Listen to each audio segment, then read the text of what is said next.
Programme था जो heal regarding like healthy, energetic and authentic living program.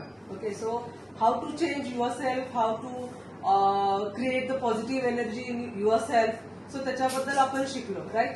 So स्वतःला कसं तुम्हाला ग्रो करायचं, तुम्हाला स्वतःमध्ये कसं पॉझिटिव्हिटी आणायचंय. आणि एक सिम्पल थिंग जेव्हा आपण सकाळी उठतो, एक simple thing like a exercise, it's a excellent thing to help to change your life.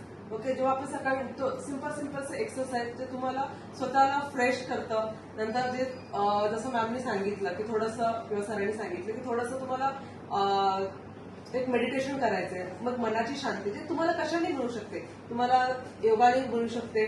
For example माझं घेतलं तर मला थोडंसं देवपूजा केली की मला मनशांती मिळते. ओके, ते तुम्ही करू शकता.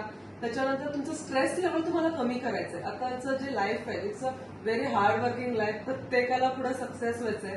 So each and every one की सक्सेस होण्यासाठी फक्त तो भागादौडी करतोय, तर त्याच्याकडे स्वतःसाठी टाइम नाहीये. तर तो तुम्ही स्वतःला द्या. जर तुम्ही ऍटलीस्ट 24 आवर्स मध्ये जर मिनिमम 1 आवर्स जर तुम्ही स्वतःला दिला, तो तर तुम्ही स्वतःचं लाईफ सक्सेस करण्यासाठी तुम्ही थोडंसं कुठेतरी पुढे जाल. एक तो प्रयत्न असेल स्वतःचं लाईफ सक्सेस करण्यासाठी. सो हा प्रोग्राम जो आहे, so it's a excellent, it's a good help for the your changing your life. So मला असं वाटतं की खूप हेल्पफुल प्रोग्राम झाला. So thank you.